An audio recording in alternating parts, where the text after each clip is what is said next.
Highs நான் ஜெசோனா. இன்னைக்கு நம்ம எத பத்தி பார்க்க போறோம் அப்படின்னு பார்த்தீங்கன்னா, ஒரு அதிர்ச்சியான விஷயத்த பத்தி தான் பார்க்க போறோம். என்ன அப்படின்னு பார்த்தீங்கன்னா, தாவேகா தலைவர் விஜய் அண்ணா மீது வழக்கு தொடர்ந்த சுன்னத் ஜமாத்தின் அமைப்பு சரியா? அ குறிப்பாக அந்த வழக்குல எத மென்ஷன் பண்ணியிருந்தாங்க அப்படின்னு பார்த்தீங்கன்னா, தாவேகா தலைவர் விஜய் அண்ணா வந்து மார்ச் 7ஆம் தேதி ஒரு நோன்பு நிகழ்ச்சி திறந்தாங்க. அந்த நிகழ்ச்சியில வந்து அதுல வந்து குறிப்பா ரவுடிகளும், குடிகாரர்களும் கலந்துக்கிட்டாங்க. இதனால எங்க மதத்தையே அவமதிப்பதாக இருந்துச்சு அப்படின்னு சொல்லிக்கிட்டு இந்த கம்ப்ளைண்ட்ல மென்ஷன் பண்ணியிருக்காங்க. அது மட்டும் இல்லாம குறிப்பா இன்னொரு விஷயத்தையும் மென்ஷன் பண்ணியிருந்தாங்க. என்ன அப்படின்னு பார்த்தீங்கன்னா, தளபதி விஜய் அண்ணா கூட இருந்த வெளிநாட்டு பாடிகார்ட்ஸ் வந்து எங்கள பசுமாட்டை போல் வழி நடத்துனாங்க அப்படின்னு சொல்லிட்டு ஒரு வார்த்தையும் அதுல வந்து மென்ஷன் பண்ணியிருந்தாங்க அந்த கம்ப்ளைண்ட்ல.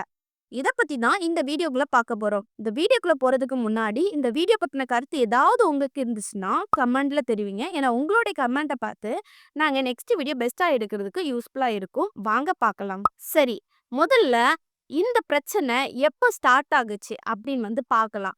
முதல்ல இந்த பிரச்சனை வந்து தொடங்குனது காரணமே தாவேகா தலைவர் விஜய் அண்ணா தான்.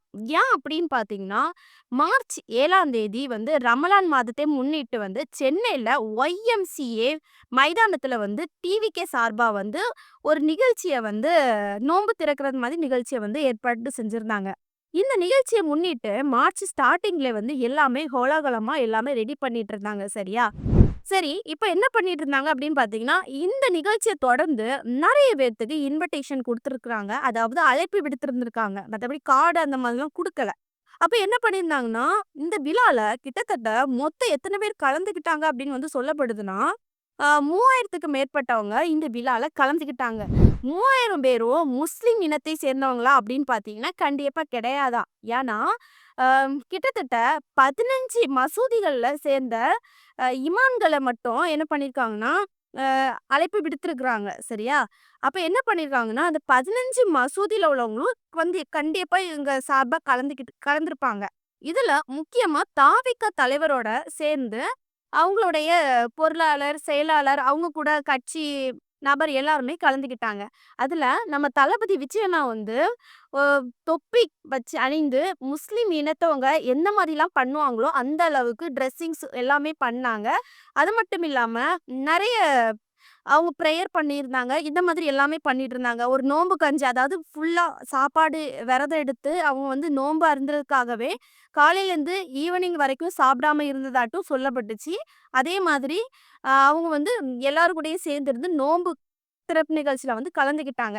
இத பார்த்துட்டு நெறைய மக்கள் வந்து பாராட்டுனாங்க. என்ன அப்படின்னு பார்த்தீங்கன்னா, தளபதி விஜய் அண்ணா வந்து இந்த மாதிரி மக்கள் கூட சேர்ந்து இப்படி நிகழ்ச்சியில கலந்துக்கிட்டுறாங்களே, பரவாயில்லையே! இந்த அளவு ஃப்ரீடமா இருக்கிறாங்களே! அப்படின்னு சொல்லிட்டு பாராட்டிட்டே வந்தாங்க. சரியா?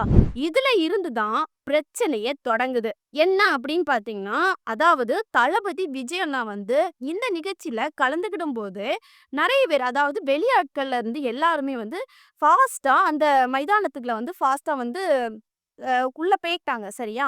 அப்போ என்ன ஆச்சு அப்படின்னு பார்த்தீங்கன்னா, முஸ்லிம் மதம் அவங்களுக்கு வந்து என்ன ஆச்சு அப்படின்னு பார்த்தீங்கன்னா, உள்ள போகுறதுக்கு கஷ்டமா இருந்துச்சு. அப்பவுமே இந்த பிரச்சனைகள் வந்து அதிக அளவுல வந்து ப்ராப்ளம் கிரியேட்டிவ் ஆயிட்டு தான் இருந்துச்சு. அதாவது எங்க மதத்தைய வந்து எங்கள அவமதிக்கிறது மாதிரி இருக்குது அப்படின்னு வந்து ஒரு சில விஷயத்த வந்து சொல்லியிருந்தாங்க. யார் அப்படி சொன்னாங்க அப்படின்னு பார்த்தீங்கன்னா, சையத் கவுஸ் அவரு வந்து அந்த டைம்லயே என்ன பண்ணியிருந்தாருன்னா, அவரு ஒரு பேட்டியில வந்து குடுத்திருந்தாங்க. சரியா? அப்போ என்ன ஆச்சு அப்படின்னு பார்த்தீங்கன்னா, 3000க்கு மேற்பட்டவங்க உள்ள இருக்கிறாங்க. அதுல மோஸ்ட்லி அவரு என்ன சொல்றாருன்னா, முக்கியமா அதுல ரவுடிகளும், குடிகாரர்களும் தான் கலந்துக்கிட்டாங்க.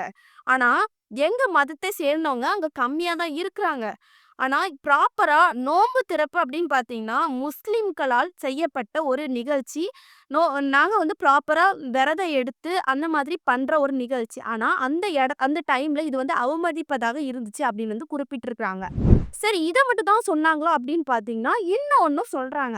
என்ன அப்படின்னு பார்த்தீங்கன்னா, அதாவது தளபதி விஜய் அண்ணா கூட இருந்த வெளிநாட்டு பாடிகார்ட்ஸ் வந்து எங்கள வந்து பசுமாட்டை போல் வந்து வழி நடத்துனாங்க அப்படின்னு சொல்லிட்டு ஒரு விஷயத்தையும் சொன்னாங்க. இத கேட்கும்போது அப்படியே ஷாக் ஆயிட்டு, ஏன் அப்படின்னு பார்த்தீங்கன்னா, அவங்க முதல்ல சொன்னது வந்து குடிகாரர்கள், ரவுடிகள் கலந்துக்கிட்டாங்க அப்படின்னு வந்து சொன்னாங்க. இத பார்க்கும்போது வெளியாட்கள் அந்த மாதிரி மென்ஷன் பண்ணி சொன்னாங்கன்னு சொல்லிட்டு விடலாம்னு நெனச்சுக்கோங்களேன். ஆனா இந்த மாதிரி விஜய் அண்ணா கூட இருந்த பாடி கார்ட்ஸ வந்து சொல்லும்போது தான் கண்டிப்பா ஷாக்கா இருந்துச்சு. சரி, இப்படி வந்து சொல்லியிருக்கிறாங்க. அப்போ அவங்க என்ன பண்ணியிருக்காங்க அப்படின்னு பார்த்தீங்கன்னா, இந்த சம்பவம் மார்ச் 7ஆம் தேதி நடந்திருக்குது.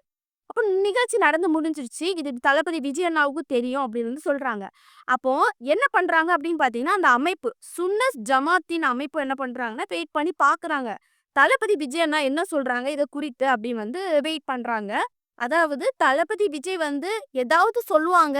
நம்ம வந்து ஒரு சரியா வருத்தத்த தெரிவிப்பாங்க. இந்த மாதிரி நிகழ்ச்சிகள் நடந்துட்டு அப்படின்னு வந்து சொல்லுவாங்கன்னு சொல்லிட்டு இவங்க வெயிட் பண்ணியே பார்த்தாங்க. ஆனா வந்து நடக்கல. எத்தன நாள் மார்ச் 7ஆம் தேதி நடந்து முடிந்த நிகழ்ச்சி மார்ச் 10 வரைக்கும் பார்த்தாங்க. தளபதி விஜய்ட்ட இருந்து எந்த ஒரு ரெஸ்பான்சிபிளும், பதிலும் எதுவுமே வரல. அப்ப என்ன பண்றாங்க அப்படின்னு பார்த்தீங்கன்னா, சுன்னத் ஜமான் அமைப்புல இருந்து நம்ம செயலாளர் வந்து ஜையத் கவுஸ் என்ன பண்றாருன்னா, நம்ம இனி பார்க்காண்டா, நம்ம போய் கம்ப்ளைண்ட் குடுப்போம் அப்படின்னு சொல்லிக்கிட்டு, சென்னை காவல் ஆணையர் அலுவலகத்துல போய் ஒரு புகார் கொடுக்குறாங்க.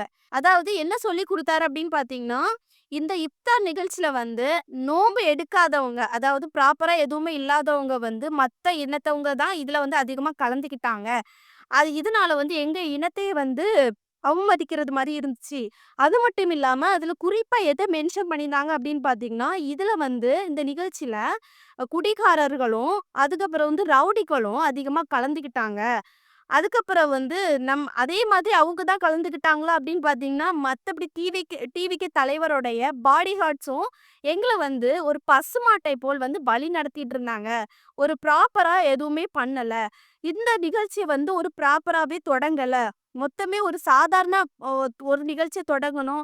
அந்த மாதிரி தான் பண்ணியிருந்தாங்க அப்படின்னு சொல்லிட்டு அந்த கம்ப்ளைண்ட்ல குறிப்பா மென்ஷன் பண்ணியிருக்காங்க. சரியா? இத குறித்து டிவிகே தலைவர் வந்து எதுவுமே சொல்லல. அப்படியே இருந்துட்டாங்க. சரி.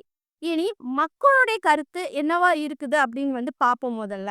என்ன அப்படின்னு பார்த்தீங்கன்னா, இந்த மாதிரி கம்ப்ளைண்ட் வந்துடுச்சு.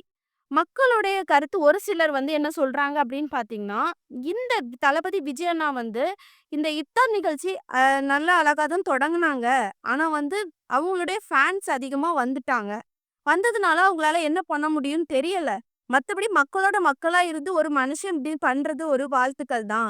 அப்படின்னு சொல்லிட்டு ஒரு பக்கம் தளபதி விஜய் சார்பா வந்து இருக்குது. இன்னொரு பக்கம் அதே மாதிரி இன்னொன்னு என்ன சொல்றாங்க அப்படின்னு பார்த்தீங்கன்னா, அதாவது இது வந்து சதி. மத்த எதிர்க்கட்சிகள் வந்து பண்ண விஷயமா இருக்கும் அப்படின்னு வந்து ஒரு பக்கம் சொல்றாங்க. இன்னொரு பக்கம் என்ன சொல்றாங்க அப்படின்னு பார்த்தீங்கன்னா, தளபதி விஜய் வந்து மக்கள் அதாவது அவங்களுடைய ஓட்டுக்காக பண்ண விஷயம். ஆனா அவங்க வந்து ஒண்ணுமே ஒழுங்கா பண்ணல. எதுவுமே பண்ணல. சும்மா வந்தாங்க, ஏதோ பண்ணாங்க, அப்படி போனாங்க அப்படின்னு சொல்லிட்டு இந்த மாதிரி எதிர்ப்பு தெரிவிச்சுட்டு இருக்காங்க. ஒரு பக்கம் வந்து நம்ம தளபதி விஜய்க்கு ஆதரவு தெரிவிக்கிறாங்க. இப்ப என்னுடைய கருத்து அப்படின்னு பார்த்தீங்கன்னா, தளபதி விஜய் அண்ணா பண்ணது வந்து முக்கியமா ஒரு நிகழ்ச்சி நடத்த போறாங்க அப்படின்னு இருந்துச்சு அப்படின்னா, முதல் மாநாட்டுல நடத்துனாங்க. அதிக மக்கள்ஸ் வந்தாங்க. சரி, 2வது மாநாடு மாதிரின்னு சொல்லிட்டு அவங்களுடைய மீட்டிங்ஸ், கட்சி மீட்டிங் சொல்லிட்டு ஒண்ணு நடத்துனாங்க. அப்ப என்ன பண்ணாங்க அப்படின்னு பார்த்தீங்கன்னா, வெளியாட்கள் ரொம்ப வரக்கூடாது அப்படிங்கிற மாதிரியே அந்த கட்சி உள்ள மெம்பர் சீட் மட்டும் என்ன பண்ணாங்கன்னா, ஒரு இன்விடேஷன் கார்டு மட்டும் குடுத்திருந்தாங்க. அதாவது அந்த கார்டு இருந்தா மட்டும் தான் உள்ள அலவுட் அந்த மாதிரி சரியா? அப்போ இந்த நிகழ்ச்சியில அதாவது இஸ்லாமியர்கள் வந்து நோன்பு நிகழ்ச்சி வந்து ஒரு எடுக்கிறதே வந்து ஒரு புனிதமா தான் எடுப்பாங்க. ஏன்னா, அதுக்காகவே அவங்க வந்து ப்ரிப்பரேஷன் பண்ணி சாப்பிடாம, எடுக்காம அந்த நிகழ்ச்சியில கலந்து கடவுளுக்காக அர்ப்பணிச்சு என்ன பண்ணுவாங்கன்னா, அத எடுப்பாங்க. அப்ப அத கொச்சப்படுத்தாம அப்ப என்ன பண்ணியிருக்கணும் கரெக்ட்டா 15 மசூதிகள்ல சேர்ந்த இமாம்கள அழைக்கப்பட்டிருக்காங்கல்ல, அதே மாதிரி அங்க உள்ள முஸ்லிம்ஸ மட்டுமே ஒரு இன்விடேஷன் கார்டு குடுத்து, உள்ள அலோவ் பண்ணியிருந்தாங்கன்னா, இந்த மாதிரி பிரச்சனைகள் வந்திருக்காது. வெளியாட்கள் அதாவது கிட்டத்தட்ட 3000த்துக்கு மேற்பட்டவங்க வந்து அதுல கலந்துக்கிட்டாங்கன்னு சொன்னாங்களா, இதனால இஸ்லாமியர்களுக்கு வந்து அதிகமா நோன்பு வந்து எடுக்க முடியாம இருந்துச்சு. அதாவது அவங்களுடைய பிரார்த்தனைகளும் பண்ண முடியாம இருந்துச்சுன்னு சொல்லிட்டு கம்ப்ளைண்ட் வச்சிருக்காங்க. அப்போ இந்த மாதிரி இன்விடேஷன் மூலமா குடுத்து பண்ணியிருந்தாங்கன்னா, டீசென்ட்டா முடிஞ்சிருக்கணும். முக்கியமா இந்த இந்த நிகழ்ச்சியில வந்து இஸ்லாமியர்கள் மட்டும் தான் கலந்திருப்பாங்க. கண்டிப்பா விஜய் அண்ணாவுக்கு வந்து எந்த பிரச்சனையும் இருந்திருக்காது. அதே மாதிரி அவங்களுடைய பாடி கார்ட்ஸ் வந்து பசுமாட்டை போல் வந்து என்ன பண்ணியிருப்பாங்கன்னா, வழி நடத்தியிருக்க மாட்டாங்க. ஒழுங்கா பண்ணியிருப்பாங்க. ஆட்களும் கம்மியா இருந்திருக்கும். டீசென்ட்டா முடிஞ்சிருக்கணும். ஆனா, இந்த மாதிரி எதுவுமே பண்ணாம, ஒரு நிகழ்ச்சி நடத்த போறேன்னு சொல்லிட்டு ஒரு மண்டபத்த புக் பண்ணாங்க. ஆட்கள் வச்சு அதாவது ஆதா ஒரிஜினா தான் இதெல்லாம் பார்த்துக்கிட்டாங்க. சாப்பாடு பண்ண போறேன்னு சொன்னாங்க. சேர் எல்லாமே டெக்கரேஷன் எல்லாமே பண்ணவங்க. ஒரு இன்விடேஷன் அடிச்சு பண்ணியிருந்தாங்கன்னா, இந்த அளவுக்கு டீசென்ட்டா முடிஞ்சிருக்கும். அந்த அளவுக்கு தளபதி விஜய் அண்ணா மீது புகார் வந்திருக்காது. ஸோ, மெயின் தப்பு அண்ணா தளபதி விஜய் அண்ணா வந்து இன்விடேஷன் குடுக்காம வந்து கூப்பிட்டது தான் தப்பு. இந்த வீடியோ பார்க்குற நீங்க, உங்களுடைய கருத்து என்னன்னு கமெண்ட்ல தெரிவிங்க. இத பத்தி உங்களுக்கு ஏதாவது விவரம் தெரிஞ்சுச்சுனாலும் கமெண்ட்ல தெரிவிங்க. விஜய் அண்ணா பண்ணது தப்பா? ரைட்டா? இத பத்தி நீங்க என்ன நினைக்கிறீங்கன்னு சொல்லுங்க. நெக்ஸ்ட் ஒரு இன்ட்ரெஸ்ட்டான வீடியோல வந்து சந்திக்கிறேன். பாய்.